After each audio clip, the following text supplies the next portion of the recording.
Then the soldiers of the governor, verse 27, took Jesus into the praetorium and gathered the whole Roman cohort around him.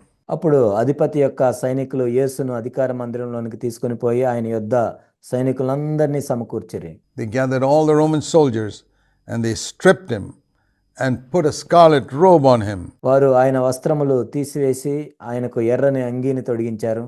And wove a crown of thorns and put it on his head and a reed in his right hand, and they mocked him, knelt down before him and mocked him, saying, Hail, King of the Jews. ముండ్ల కిరీటమును అల్లి ఆయన తలకు పెట్టి ఒక రెల్లు ఆయన కుడి చేతిలో నుంచి ఆయన ఎదుట మోకాళ్ళుని యూదుల రాజా నీకు శుభమని ఆయన అపహసించారు. That can happen also to people who are persecuted for Christ's sake. They are taunted, ridiculed. క్రీస్తు కోసం హింసలు పొంది శ్రమ పెట్టబడిన వాళ్ళు, అపహాస్యం చేయబడిన వాళ్ళు, ఈ విధంగా అనేక మంది ఉన్నారు. And after that they spat on him and took the reed and began to beat him on the head. ఆయన మీద ఉమ్ము వేసి ఆ రెల్లును తీసుకొని దాంతో ఆయన్ను తల మీద కొట్టారు. We can ask ourselves, we know that Christ had to die for our sins. మనల్ని మనం ఈ విధంగా ప్రశ్నించుకోవచ్చు. క్రీస్తు మన పాపముల గురించి మరణించవలసిన అవసరం ఉందని మనకు తెలుసు. But why does God have to allow him to go through this painful way? ఎందుకు యేసుక్రీస్తు ప్రభువారు ఇంత బాధాకరమైన పరిస్థితుల్లో గుండా వెళ్ళటానికి దేవుడు అనుమతించాడు? Before he dies on the cross, couldn't God protect him? ఆయన సిలువ వేయబడక మునుపు దేవుడు దీనంతటి గుండా వెళ్లకుండా కాపాడలేడా? From at least all this ridicule and all before the cross, this was not necessary. ఆయన సిలువ వేయబడక మునుపు ఈ అపహాస్యం నుంచి, అవమానం నుంచి దేవుడు కాపాడలేడా? ఇదంతా అవసరమైంది కాదు. But God's way is that Jesus was to be a forerunner for all the martyrs in Christian history. క్రైస్తవ చరిత్రలో హతసాక్షులయ్యే వారందరి కోసం యేసుక్రీస్తు ప్రభువారు ముందుగా పరిగెత్తిన వాడిగా ఉన్నాడు. And therefore he had to be an example for every one of them. So he suffers it. వారందరి కొరకు ఆయన మాదిరిగా ఉండాలి కాబట్టి ఈ శ్రమలన్నిటి గుండా ఆయన వెళ్ళాడు. I want to say this also for those who are Christian leaders, that if you're a Christian leader, you have to be sort of a mini forerunner of. క్రైస్తవ నాయకులుగా ఉన్న వారి గురించి నేను చెప్తున్నాను. నువ్వు ఒక క్రైస్తవ నాయకుడిగా ఉన్నట్లయితే నీవు కూడా ఒక చిన్నగా ముందుగా పరిగెత్తిన వాడిగా ఉండాలి. A man who's looking at Jesus, the chief forerunner, and a mini forerunner, so that you can look around at other people, younger people behind you and say, follow me as I follow Christ. యేసుక్రీస్తు ప్రభువారు ప్రధానంగా ముందుగా పరిగెత్తిన వాడిగా ఉన్నాడు. ఆయన వెనుక నీవు కూడా పరిగెత్తుతూ నీకంటే వయసులో చిన్నవారిని చూసి నేను క్రీస్తుని వెంబడిస్తున్నట్లుగా నీవు నన్ను వెంబడించు అని చెప్పగలిగేటట్లు ఉండాలి. I also do not defend myself. I keep quiet when I'm falsely accused. నా మీద తప్పుడు నేరారోపణలు చేసినప్పుడు నన్ను నేను సమర్థించుకోను, కానీ నేను మౌనంగా ఉంటాను. And so he was led away to be crucified. And as they were coming out, they found a man of Cyrene named Simon, whom they pressed into service to bear his cross. ఆ విధంగా ఆయన్ను సిలువ వేయుటకు అప్పగించినప్పుడు వారు వెళ్ళుచుండగా కురేనీయుడైన సీమోను అను ఒకడు కనపడగా ఆయన సిలువ మోయుటకు అతన్ని బలవంతము చేసిరి. I always say, remember this, the cross that Jesus asks us to bear is not something forced on us.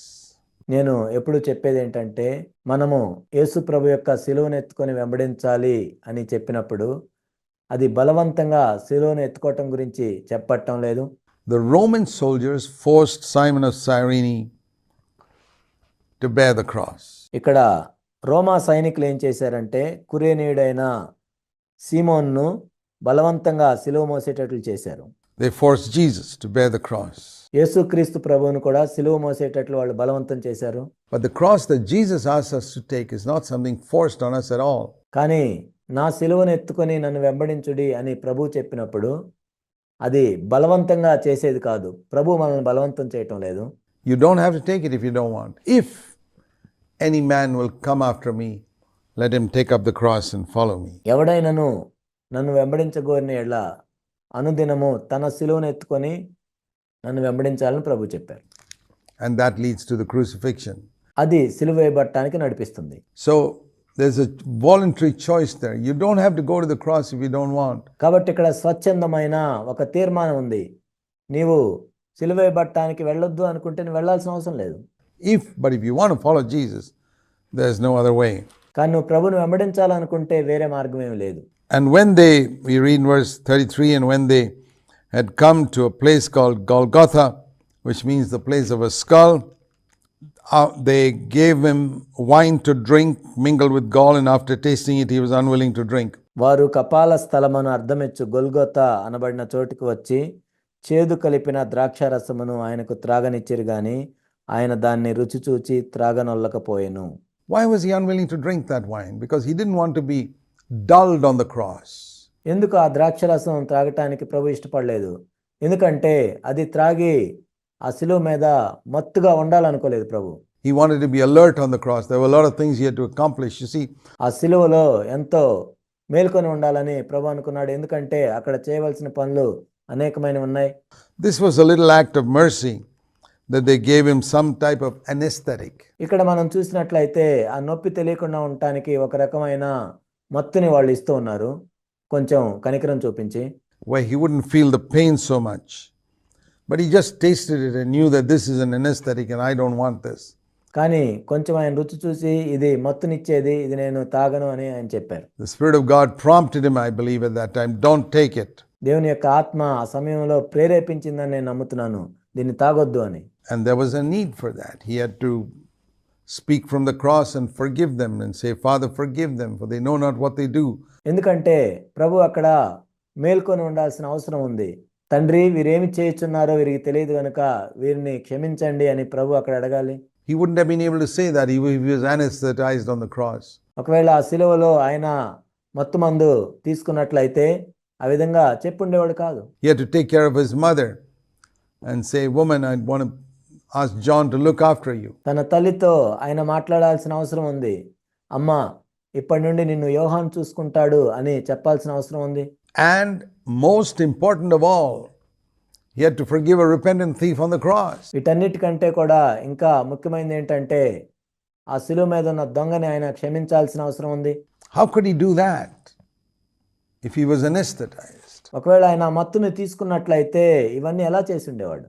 So when they gave him something to drink mingled with gall, after tasting it, he said, no, I don't want it. కాబట్టి వాళ్ళు చేదు కలిపిన ద్రాక్షారసమును త్రాగటానికి ఆయనకి ఇచ్చినప్పుడు ఆయన దాన్ని రుచి చూచి త్రాగనొల్లకపోయాను. But later on, after everything was over, after he had forgiven the thief on the cross, after he had made provision for his mother, కానీ ఆ తర్వాత మనం చూసినట్లయితే ఇవన్నీ అయిపోయిన తర్వాత ఆయన శిలువ మీద ఉన్న దొంగని క్షమించాడు, తన తల్లిని యోహానుకు అప్పగించాడు, etc. Then we read in John chapter 19 verse 29, there was a jar full of sour wine was standing there, and they put a sponge full of the sour wine on a branch of hyssop and brought it to his mouth, and he received it. ఇవన్నీ అయిపోయిన తర్వాత యోహాను సువార్త 19:29లో మనం చూసినట్లయితే చిరకతో నిండి ఉన్న ఒక పాత్ర అక్కడ పెట్టి ఉండెను గనుక వారు ఒక స్పంజి చిరకతో నింపి ఇస్సోపు పుడకకు తగిలించి ఆయన నోటికి అందించిరి. యేసు ఆ చిరక పుచ్చుకొని సమాప్తమైందని చెప్పి తల వంచి ఆత్మను అప్పగించెను. Then it was okay, but at the beginning he wouldn't. అప్పుడు తీసుకుంటే సరే, కానీ ప్రారంభంలో అయితే ఆయన తీసుకోలేదు. So you see, even there he was hanging on the cross, he was very sensitive. కాబట్టి ఆ శిలువ మీద వేలాడుతున్నప్పుడు కూడా ఆయన ఎంతో స్పర్శను కలిగి ఉన్నాడు. To the voice of the Holy Spirit, like he had been from the beginning. ప్రారంభం నుండి కూడా పరిశుద్ధాత్మ యొక్క స్వరాన్ని ఆయన ఏ విధంగా వింటున్నాడు అక్కడ కూడా విన్నాడు. Father, should I take this or not? The father says, no, don't take it now. తండ్రి, ఇప్పుడు నేను దీన్ని తీసుకోవాలా వద్దా? తండ్రి చెప్పాడు ఇప్పుడు తీసుకోవద్దని. And it's only as we come to the end of that 6 hours on the cross that we realize why the Father told him not to take it. 6 గంటలు సిలువలో ఉన్న తర్వాత చివర్లో అప్పుడు అర్థమైంది తండ్రి ఎందుకు వద్దన్నాడని. Because he had to forgive a thief, he had to take care of his mother. ఎందుకంటే ఆయన ఒక దొంగని క్షమించాలి, తన తల్లిని అప్పగించాలి. He had to forgive those people who crucified him. తనను సిలువ వేస్తున్న వారిని క్షమించాలి. So again we come to this wonderful theme that we've been seeing right through the Gospel of Matthew.